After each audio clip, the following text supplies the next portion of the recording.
여러분, 축복 기도의 능력을 믿습니까? 안수 기도의 능력을 믿습니까? 제 아내는 저를 볼 때마다 우리 아이들에게 많이 안수 기도해 주라고 날마다 쪼릅니다. 민수기 6장 22절부터 27절 말씀. 제가 이건 자막을 준비 안 했어요. 왜냐하면 꼭 한번 찾아봐야 될 거기 때문에. 우리가 아는 말씀입니다. 한번 찾아보세요. 민수기 6장 22절 27절까지 말씀. 구약성경 204페이지에 있습니다.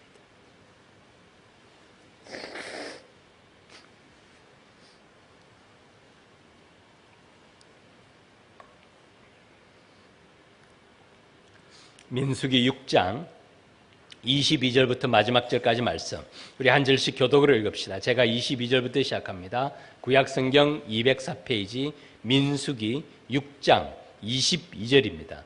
여호와께서 모세에게 말씀하여 이르시되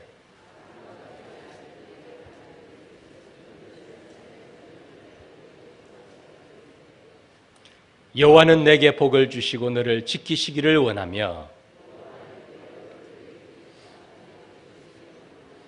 여호와는 그 얼굴을 내게로 향하여 드사 평강 주시기를 원하노라 할지니라 하라.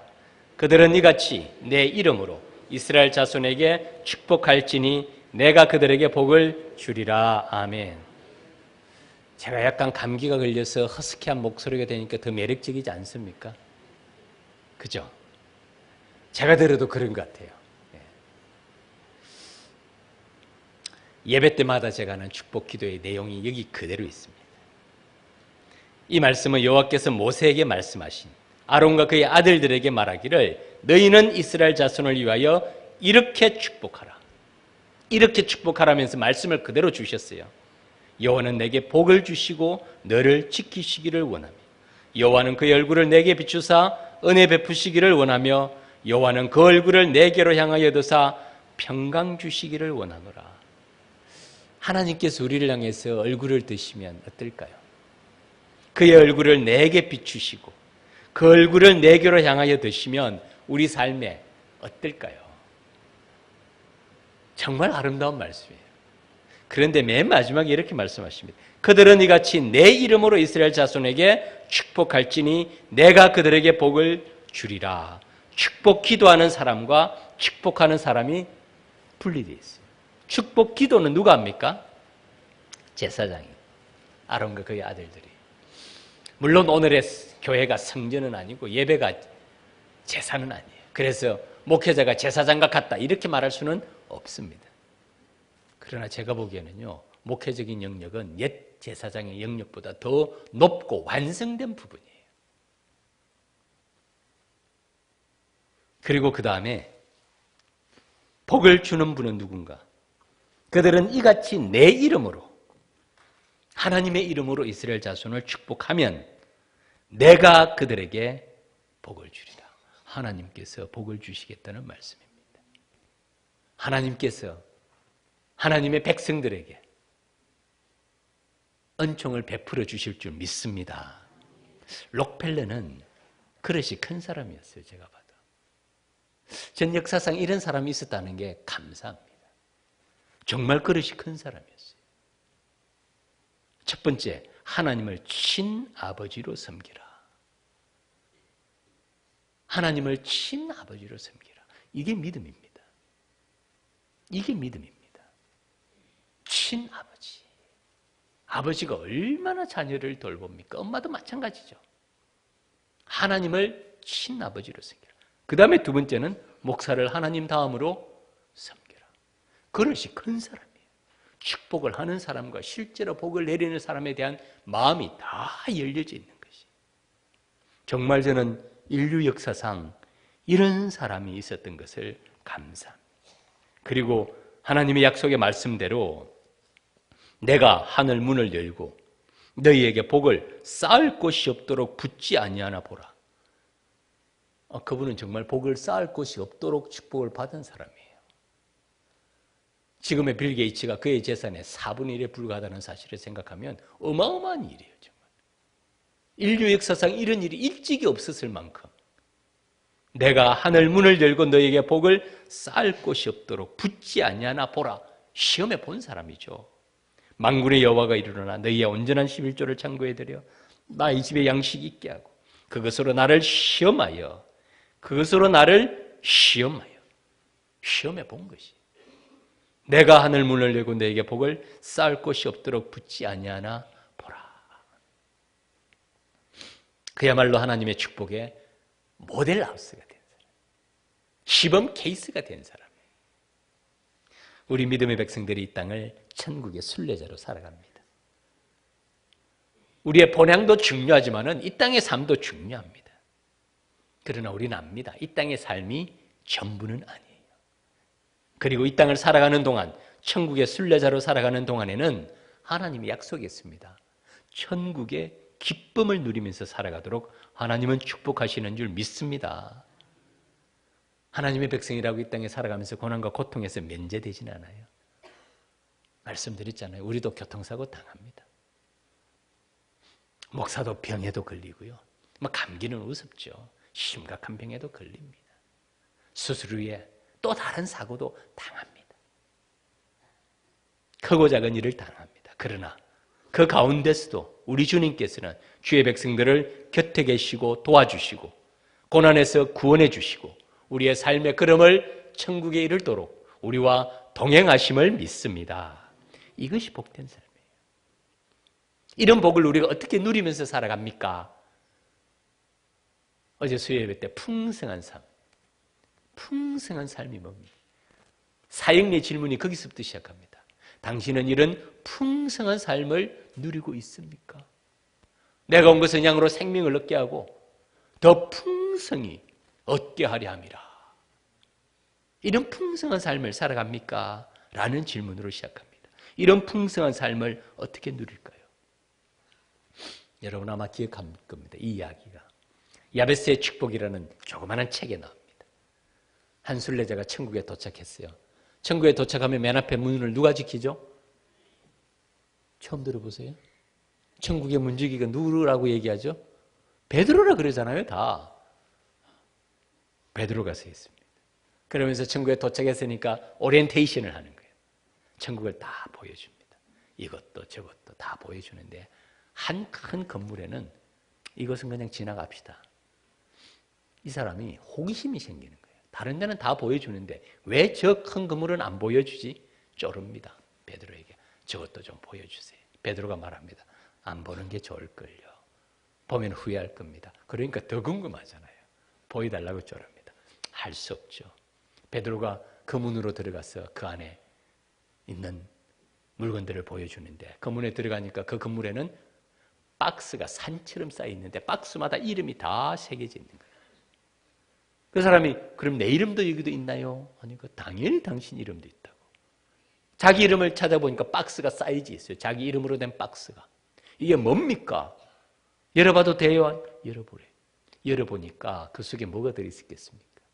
하나님께서 예비하신 축복이 재고품으로 쌓여 있는 거예요. 하나님께서 그의 삶에 이런 축복을 내려주시기로 준비를 했는데 이 사람이 기도하지 않은 거예요. 간구하지 않은 거예요. 그래서 재고품으로 자기 이름의 축복이 그곳에 쌓여 있는 거예요. 그것을 보고 깊은 한숨을 내쉬면서 하나님이 예비하신 내가 이런 축복을 누리지 못했구나 하는 얘기가 잠깐 등장합니다. 사랑하는 믿음의 가족 여러분, 오늘 별로 안 춥죠? 그죠? 별로 안 춥죠? 우리 권사님 하나도 안 춥네요 그러시더라고요. 별로 안 춥죠? 이 정도는 우습습니다. 살다 보면 추울 때도 있고 더울 때도 있고 비 올 때도 있고 또 눈 올 때도 있는 거죠. 그러나 그 가운데서 믿음의 백성들은 전진합니다. 자녀들과 함께 나온 우리 가족들 많이 있죠. 참 마음의 감동입니다. 하나님께서 올 한 해 말씀과 동행함으로 승리가 보장된 삶을 살아가는 주의 백성들의 믿음의 걸음이 될 줄 믿습니다. 오늘 느헤미야 이 본문은 5장입니다. 세 부분으로 나누어져요. 첫 번째 부분은 불평입니다. 백성들의 불평이 있고, 두 번째는 느헤미야의 조처가 있습니다. 세 번째는 느헤미야가 보여준 모범이 있습니다. 오늘 읽은 본문은 느헤미야가 백성들의 불평을 듣고 취한 조처들을 기록하고 있습니다. 문제가 조금 심각합니다. 말씀드린 대로 흉년이 들면서 백성들은 어려운 상황에 처해 있습니다. 그중에 일부 유대 지도자들은 어려운 백성들에게 고리대금, 일종의 사채놀이를 한 것이에요. 이자를 높이 받고 백성들에게 사채놀이를 합니다. 그리고 빚을 갚지 못할 경우에는 그들의 소유지를 빼앗고 자식들을 종으로 삼고 심지어는 팔기도 합니다. 그러니까 지금은 더 어렵습니다. 왜 더 어렵습니까? 생업에 전념하기보다는 예루살렘 성을 재건하는 일에 동원이 되어야 합니다. 자기의 생업에 집중할 수가 없어요. 예루살렘 성벽을 재건하는 일에 동원이 되어야 되니까 자기의 삶이 더 어려워진 상황입니다. 수석학자들은 말합니다. 아마 느헤미야가 처음 도착했을 때 이 문제를 파악하지 못했던 것으로 보여요. 그리고 이 5장은 느헤미야가 도착하고 약 한 달 정도가 지난 다음입니다. 한 달 정도가 지나면서 이제 완성은 되지 않았지만 반 정도가 진행이 된 거예요. 그러면서 백성들이 가지고 있던 오래된 문제가 제기가 됩니다. 그러면 성벽 재건에 백성들이 집중할 수가 있겠습니까? 집중할 수가 없게 됩니다. 우리에게 말씀해 주는 교훈이 있습니다. 성벽 재건이라는 대의명분이 뚜렷하고 하나님의 영광과 민족의 재건의 사업을 해도 아무리 좋은 의도와 목적의 일을 해도 위기는 있습니다, 여러분. 어려움은 있어요. 그리고 이 위기를 기회로 사용하는 것이 믿음의 지혜입니다. 느헤미야는 심각한 위기를 당합니다. 잘못하면 성벽 재건을 마칠 수 없는 상황이에요. 백성들이 자기들의 생업의 문제, 삶의 문제, 자녀들의 종으로 팔리는 문제, 성벽 재건이라는 대의명분이 있지만은 내 삶이 어려운 거예요. 어떻게 그 일을 해결할 수가 있겠습니까? 느헤미야는 그들에게 말합니다. 말씀으로 돌아가자. 어제 말씀드렸죠. 율법으로, 하나님의 계명으로 우리가 다시 돌아가자. 내가 백성의 부르짖은가 이런 말을 듣고 사채놀이에 대해 크게 노하였으나 이럴 수가 있는가 하는 생각이 드는 거예요. 그러니까 느헤미야는 이 상황을 처음에는 파악하지 못했던 겁니다. 얘기를 듣고는 이럴 수 있는가 하는 생각을 했는데 깊이 생각하고, 느헤미야는 깊이 생각했다는 이 표현이 무슨 뜻이겠습니까? 하나님의 지혜를 구하고 말씀 가운데 하나님의 지혜를 구하고 크게 노했으나 깊이 생각하고 귀족들과 민장들을 꾸짖어 그들에게 다시 말씀으로 돌아가자. 하나님의 백성답게 살자. 그리고 이방의 빛이 되자. 우리 하나님을 경외하는 가운데 우리 대적 이방 사람들의 비방을 생각하고 하나님을 경외하는 백성답게 살아야 될 것이 아니냐라고 말을 하면서 백성들은 그 권면에 따릅니다. 느헤미야의 이런 행동을 보면 세 단계로 나눌 수 있습니다. 첫 번째는 문제와 상황에 대한 정확한 진단이 필요합니다. 진단, 어떤 상황인가, 어떤 정황인가, 지금 어떤 형편에 처해져 있는가라는 첫 번째는 정확한 진단, 두 번째는 처방이 필요합니다. 그 문제를 고칠 수 있는 처방인데 그 처방은 말씀에 근거한, 진리에 근거한, 하나님의 약속에 근거한, 하나님의 백성다운 삶의 말씀에 근거한 처방을 내립니다. 그리고 세 번째는 문제 해결을 위한 지속적인 노력이 필요합니다. 사실은 이것은 일반적인 원리입니다. 어떤 문제가 생기든지 간에 첫 번째는 정확하게 진단하십시오. 문제가 뭔지, 어디서부터 발생했는지, 그 문제의 이유가 뭔지, 어떻게 하면 대안을 세울 수 있는지 진단하고 그 다음에는 처방을 합니다. 그 다음에는 문제 해결을 위한 지속적인 노력은 일반적인 경영의 그런 룰입니다. 그런데 우리 믿음의 가족들은 그 위에 하나가 돼 있죠. 가장 중요한 것은 그 위에 주님의 손에 함께 하셔야 됩니다. 내 하나님의 선한 손이 나를 도우심으로. 우리 배너 가운데 있는 주제 말씀이죠. 느헤미야 2장 8절 말씀. 내 하나님의 선한 손이 나를 도우심으로. 느헤미야는 이 위기를 이겨냅니다. 2018년 신년 특별 새벽 기도회를 우리가 진행 중에 있습니다. 제가 볼 때는 목요일, 수요일, 목요일이 고비가 아닌가라는 생각이 들어요. 지금 이 자리에 계신 분은 아마 제가 볼 때는 내일 모레 금요일, 토요일까지는 별다른 일 없이 다 나오실 것 같아요. 일주일간 하는 것이 한 3일 정도 지나는 게 고비가 아닌가 생각합니다. 제가 조금 말씀드리면요. 전 특별 새벽 기도회를 하면 한 40일 정도 합니다. 사순절 특별 새벽 기도회를 사순절 애쉬 웬즈데이 제 수요일부터 시작하면 딱 사순절까지 주일 빼고 40일이 됩니다. 7번의 주일을 지납니다. 쉽지는 않더라고요. 근데 일주일은 우리가 충분히 할 수 있습니다. 그 기간에 때로는 감기도 들리고 때로는 뭐 이런저런 일이 있고 하지만은 충분히 할 수 있어요. 뭐 감기 걸린다고 죽습니까? 시간이 지나면 또 낫는 것이고 한 거 아닙니까? 신년 특별 새벽 기도회를 통해서 올 한 해를 말씀과 기도 가운데 살아가기를 원하는 주의 백성들의 삶 속에 주님께서 충만한 은혜 베풀어 주실 줄 믿습니다. 천국의 순례자로 살아가지만은 하나님의 백성들에게는 천국의 기쁨을 주세요. 그게 신앙입니다. 하늘나라의 영원한 기쁨을 이 땅 위에서 누리도록 합니다.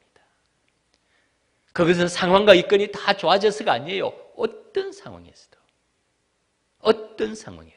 사방으로 우겨 쌈을 당하여도 쌓이지 아니하고 답답한 일을 당하여도 낙심하지 아니하고 거꾸로 트림을 당하여도 버림받지 아니한다고. 어떤 상황에서도 우리 주님께서 주시는 위로와 은혜가 있는 줄 믿습니다. 고난을 생각하면요, 한 사람 기억하세요. 욥의 고난을 생각하세요. 도대체 저분은 왜 저리 어려운 거야? 절대로 그렇게 생각하지 마세요. 그럴 때마다 한 사람 생각하세요. 욥을 생각해 보세요. 욥이 잘못한 게 있나요? 근데 욥이 당한 고난은 뭐 독감 걸리고 감기 걸리고 스스로의 후유증이 있고 교통사고 당하고 이 정도가 아니잖아요. 완전히 오늘날로 말하면 패가망신합니다. 그것도 보통 패가망신이 아니에요. 천재지변에서. 왜 그렇습니까? 욥이 그런 고난을 당한 것이 욥의 잘못인가요? 참 말씀은 오묘합니다. 우리에게 정말 말씀 가운데 길을 찾으면 말씀에 다 있어요. 우리는 그 상황을 잘 이해하지 못하지만 하나님께서는 알고 계십니다. 우리의 당하는 고난은 정말 조족지을 세 발의 피예요. 그게. 욥이 잘못했어. 욥의 친구들이 얼마나 그와 논쟁을 합니까? 네가 잘못한 일이 있는지 회개해보라. 천만의 말씀. 하나님께서는 우리가 이해할 수 없지만 하나님은 선하신 하나님, 좋으신 하나님은 더 높은 계획, 더 좋은 하나님의 은혜의 길을 예비하셨음을 믿습니다. 우리 신앙생활에 대해서도 여러분, 첫 번째는 정확한 진단이 필요합니다. 말씀 가운데 우리 자신을 정확하게 진단해 보십시오. 나는 복을 받기 위한 복받을 그릇이 준비가 되어 있는가? 여러분 자신 한번 진단해 보세요. 하나님이 아무리 복을 주고 싶어도 준비가 되어 있으면, 준비가 안 되어 있으면 줄 수가 없습니다. 가장 먼저는 마음의 문입니다. 우리의 마음의 문을 말씀 앞에서 활짝 열어야 됩니다. 내 마음을 다하여 여호와를 신뢰하고 내 명철을 의지하지 말라. 너는 범사의 그를 인정하라. 그리하면 내 길을 지도하시리라. 너는 마음을 다하여 여호와를 신뢰하고 너의 명철을 의지하지 말라. 이 세상 사람들하고 정반대 말씀이잖아요. 너는 마음을 다하여 여호와를 신뢰하고 너의 명철을 의지하지 말라는 것은 세상 사람들이 생각하면 기가 막힐 노릇입니다. 자기가 생각하고 계획하고 아이디어를 짜고 열심히 살아가고 내 명철 가운데서 살아가야지 내 명철을 의지하지 말라는 거예요. 그 대신에 마음을 다하여 여호와를 신뢰하라는 거예요. 하나님의 선하심. 때로는 이해되지 않는 상황도 옵니다. 믿음이 그때 드러나요. 내가 다 이해가 될 때만 하나님을 믿습니까? 그것은 하나님을 믿는 게 아니에요. 이해되지 아니할 때라도 하나님을 믿는 것이 참 믿음인 줄 믿습니다. 그게 참 믿음이에요. 사드락과 메삭과 아벳느고가 느부갓네살 왕에서 불품으로 들어갈게 할 때 왕이요, 우리가 왕이요, 우리가 다시 왕에게 절할 필요도 없습니다. 세컨 찬스를 주거든요. 목숨을 살릴 수 있는, 나한테 절해라, 목숨 살려줄게. 얼마나 큰 관용을 베풀어 줍니까? 목숨이 달린 문제예요. 그거 진짜 바로 풀무불이 옆에 있어요. 그 앞에서 나에게 한 번만 더 절해라, 목숨 살려줄게. 자기 목숨 안 아까운 사람 누가 있나요? 사드락과 메삭과 아벳느고가 뭐라 그럽니까? 왕이여, 이 일에 대해서 우리가 왕에게 대답할 필요가 없습니다. 우리가 믿는 하나님은 능히 저 풀무 속에서도 우리를 건져주실 분임을 믿습니다. 전능하신 하나님을 믿습니다. 그 다음에 뭐라 그러죠? 그리 아니하실지라도. 하나님께서 개입하셔서 우리를 그 풀무불 속에 건져주지 아니하실지라도 우리는 왕에게 절하지 않겠습니다. 하나님을 향한 우리의 마음이 변찮습니다. 대단한 말씀. 그리하지 아니하실지라도, 이해되지 아니할 때라도 전심전력하여 전능하신 하나님, 선하신 하나님, 내 친아버지가 되시는 하나님을 믿는 그것이 참 믿음인 줄 믿습니다. 첫 번째, 축복에 준비된 그릇, 내가 복받을 그릇이 준비되어 있는가? 내 마음을 다하여 여호와를 신뢰하고 내 명철을 의지하지 않고 주님께 나아가는 것. 너는 범사의 그를 인정하라. 그리하면 내 길을 지도하시리라. 두 번째, 진단 있고 난 다음에 뭐가 있어야 된다고요? 처방이 있어야 됩니다. 근데 정확하게 진단하고 정확하게 처방을 해야 됩니다. 간이 안 좋은데 심장이 안 좋다고 진단하고 처방하면 큰일 납니다. 돌팔이죠. 돌팔이. 바르게 진단하고 난 다음에 그 다음에는 바른 처방이 필요합니다. 하나님의 백성들의 영적 처방의 핵심이 뭘까요? 예배입니다. 예배. 예배를 회복하거라. 예배의 감격을 회복하라. 하나님의 임재를 회복하라. 예배에 목숨을 걸라. 말씀과 기도에 전념하라. 어떤 상황이든지 하나님의 백성들이 하나님께 대한 준비의 처방의 첫 번째는 예배의 회복이 있습니다. 제가 요즘 한 책을 봅니다. 책 제목이 왜 청년들은 교회를 떠나는가? 조지 바나 연구소에서 나온 책이에요. 사실은 미국의 젊은이들을 대상으로 했지만은 우리나라 젊은이들과 크게 다르지 않습니다. 그 가운데 이런 질문이 있습니다. 예배 가운데서 하나님의 임재를 경험하는가? 우리 믿음의 가족들도 이 새벽에 주님의 전에 나왔습니다. 우리 믿음의 가족들고 예배 가운데서 하나님의 임재를 경험하십니까? 하나님께서 나에게 들려주시는 음성과 내가 주님께 기도할 때 주님께서 그 기도를 들으신다는 확신 가운데 그 주님의 따뜻하고 포근한 손길, 하나님의 영광이 예배 가운데 임재하시는 그 임재의 경험이 있는가? 우리의 영적인 눈을 열어주셔서 우리 모두에게 예배 가운데 하나님의 임재를 경험하는 우리 모두가 되기를 바랍니다. 깁스에게 조언한 그 옛 친구의 좋은 신앙생활의 두 가지 좋은 가운데 첫 번째가 뭐였습니까? 예배에 꼭 참석하게, 절대 예배를 빠지지 말게, 예배를 회복하라는 것이다. 세 번째 마지막 단계는 지속적인 실천, 진단과 처방을 날마다 생활 가운데서 실천해야 됩니다. 의사가 약을 처방해주고 하루에 3번 먹으십시오 하면 8시간마다 먹어야 됩니다.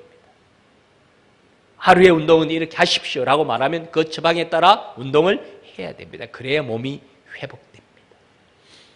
날마다 우리 삶 속에 말씀을 듣고 그 말씀을 내 생활 속에 적용하고 실천하는 것, 바로 이것이 지속적인 행함이에요.